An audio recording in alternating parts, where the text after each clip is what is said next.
Welcome to another episode of This Is Anything Goes, and today I'm going to talk a bit and show you how you can customize your Toyota as well as Lexus and Scion, Scion, probably available in the US market.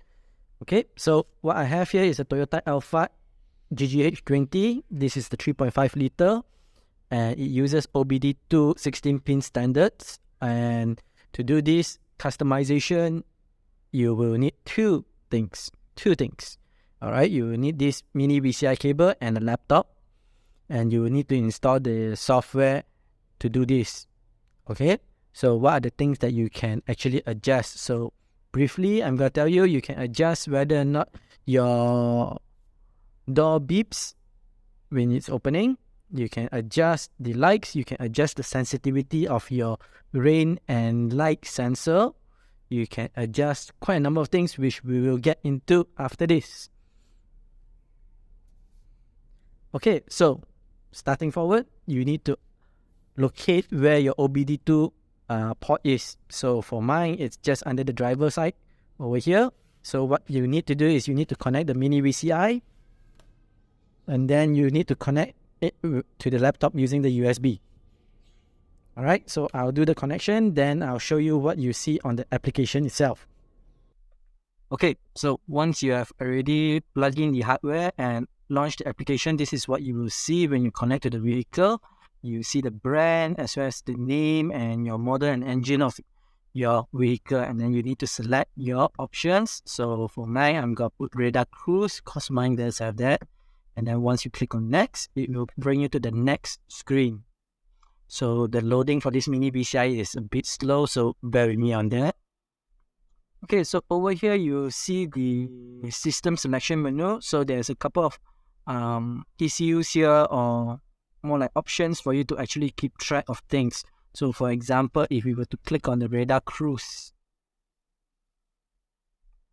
we should be able to see the data list.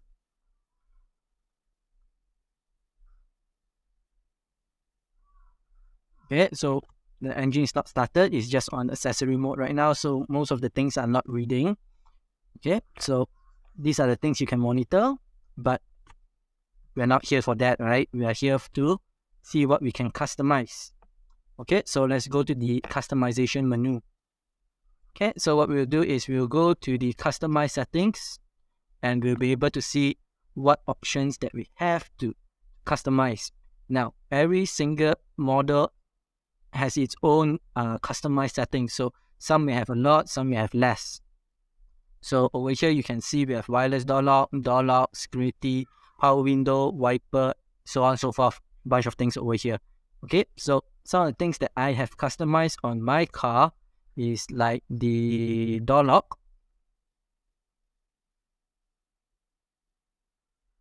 Okay, so over here, we can actually set a couple of things over here, like the auto lock. And this is when the car auto locks itself when you reach about 30 km. Auto lock when you shift. Auto unlock when you shift to P. And then auto unlock open closed. All right, you can see the item description on the bottom there.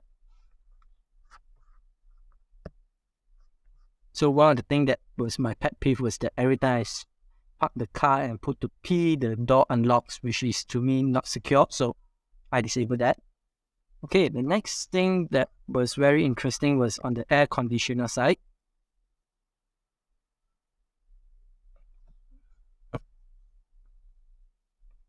Okay, so sometimes you realize your air conditioner is a bit slower to kick in, and sometimes it's a bit too fast to kick in, so you can actually set it over here. As you can see, there's a couple of them. Okay, so if you want to go through this, just hit the pause. Okay, then we have the power boot as well as power sliding door operations. So this is the one that I customized a bit as well, because the buzzer sound was very annoying, especially when you're doing the sliding door at the back. It just go beep, beep, beep. It makes me feel like my car is a lorry, even though it's not. It's a van. Yeah, it's a van. Okay, so here you see that I've actually off all the buzzers. All right, so whenever I open my power doors, the side or the back, it only beeps once. When you open it, it just go beep all the way silently, no continuous beeping. Okay, and then you can also set how long you need to press the switch before it actually open or close. So mine is set at default 0.8 seconds, or you can actually set it to instantly by pressing it on. All right, same goes with your wireless power door as well as power boot. You can set it. So that is a very interesting one. Warnings. Okay, so this one is also very, very interesting. This is one of the things that I customize as well. So let's wait for the screen to load first. Okay, so over here we can actually see the low battery key warning. So I turn this off because it's kind of annoying. If you own this Alpha, you probably know, even if you just change the battery, it will tell you low battery. So I disable that. Then you have the front driver side and front passenger side seatbelt warning. So I turn off my front passenger side seatbelt warning. I have my reasons. Okay. Then we have the tail reminder buzzer. So this is actually the light buzzer. So if you were to off the car and open your driver side door with your lights on, it will beep. Okay, so this one by default is on. So I'll just leave it as that. Then we have the security, which is empty. And we have the power window. Okay, so over here you can actually set whether you want your power window to be going up or down according to your keys.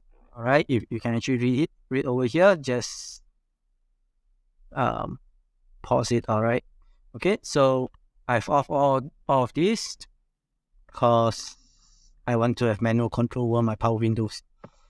Okay, so there are a couple more things over here. Do let me know if you have any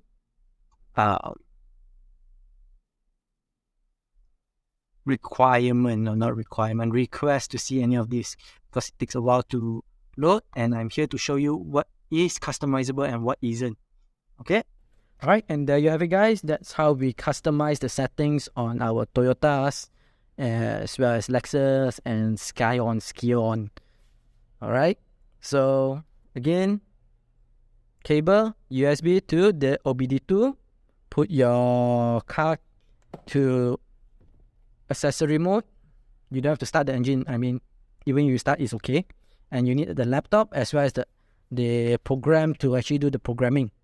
Okay, now let's talk a bit about cost. So laptop, whatever laptop works, all right, as long as it's a Windows 10 64-bit, or if you want it to be easier to install, get a 32-bit operating system. And then this mini VCI, which costs about 90 over ringgit, so it's roughly about $20 US. It may not sound like a very good investment for most of the people because you only customize your car, but I like to play with things, right? So to me, it's fun. So 90 ringgit just to play around, I'm okay, because the thing is, once you have done your programming, you'll probably not touch it anymore. And with my video release, I don't think you can make it into a business because everybody would know how to do it, right? How long it takes to do this customization? So depending on how many customization as well as how many settings you want to change, you probably take about 30 minutes to an hour sitting in the car, hot, sweating. So make sure you choose the night time to do it so it's not so hot, all right? Okay, so that's the end of this video. I hope you learned something. And as usual, if you have not done so, make sure you hit the subscribe, like, and the bell button so you get notified on our next upload. Till then, I will see you again.